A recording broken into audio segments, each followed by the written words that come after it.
We're back to Cougar Pause. I'm your host, Michael Dawes. We're talking with Barton Community College Vice President of Instruction and Student Services, Dr. Penny Quinn. Dr. Quinn, you have no connection other than Dr. Heilman with Kansas in this area. Listeners probably want to know what attracted you to the VP position at Barton. What was it that prompted you to make that 650-mile trek westward? Well, I've never been afraid to move to new places. My master's degree work was done in eastern Washington state, Pullman area, right near the Idaho state line. And both my girls were born in Cody, Wyoming, which is just outside Yellowstone. So I've not been hesitant to move around, and I have done that over my life as new opportunities presented themselves. As far as Barton itself, there were several things that attracted me. The setting is one that I am drawn to. I prefer to be in more rural environments. My previous higher education positions were in rural communities with heavy ag and the most recently a heavy oil, petroleum environment or setting. And so I felt like that worked for me here. It was very comfortable when I came for my visit.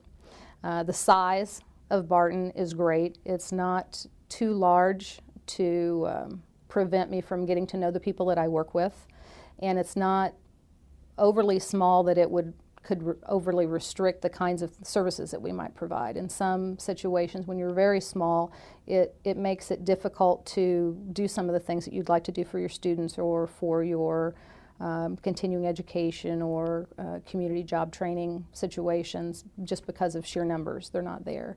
And I just felt like size, with regard to size, this was a good fit as well.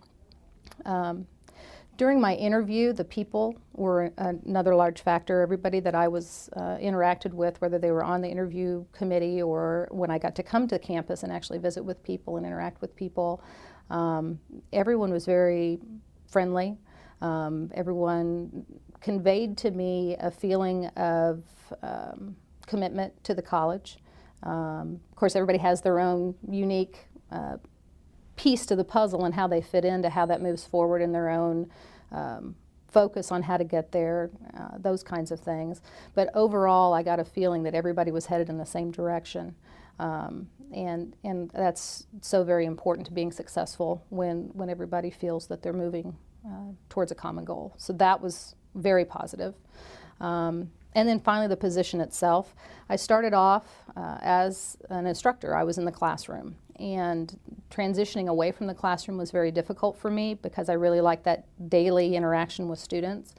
But as I've transitioned through different administrative positions, I really feel like I've been in an environment where I could have more impact on students being successful. And although I'm not working with them every day, I'm not standing in front of them. Of course, back then there wasn't quite as much technology. It was a lot of chalk and blackboards.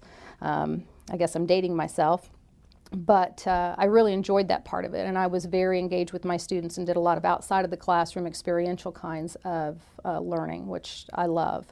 But as I said, as I've moved into more administrative positions, I feel that I've been able to create an environment where I can impact more students positively. Mm-hmm. Yeah, and might mention to our listeners, and you brought this up when you were interviewing for the position, it's not, essentially it's not a lateral move for you. You pick up student services, which is something you hadn't had that experience before, so now that's a new endeavor for you, and I'd imagine that's an exciting part of the new element of coming to Barton. I had quite a bit of student services pieces before. I did not have was not directly responsible for athletics in the past, was not directly responsible for our cafeteria services, food services, or any of the housing that was provided for students. Those didn't come directly through me. But a lot of the other kinds of student service programs, support services, library services, TRIO, those kinds of programs that provide academic support to students and their success. I did have experience with those.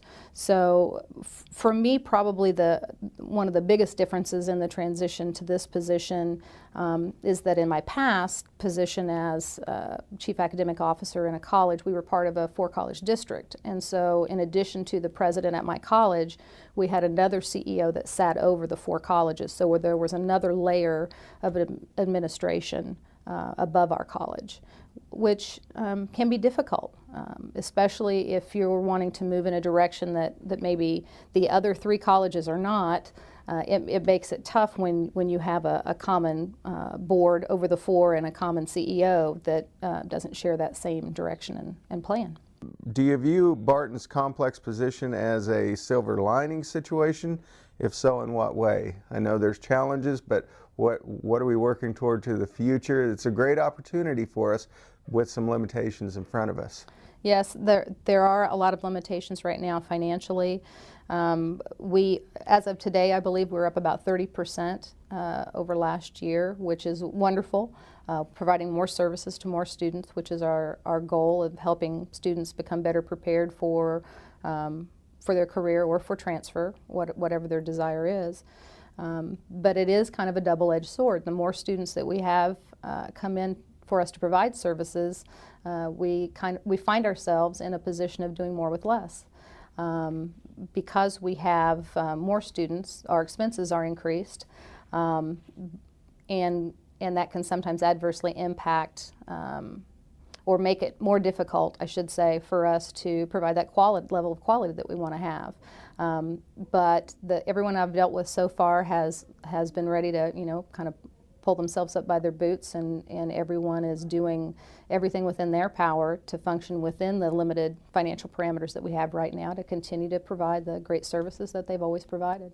Okay, we're going to take another break from Cougar Pause. We'll be back after these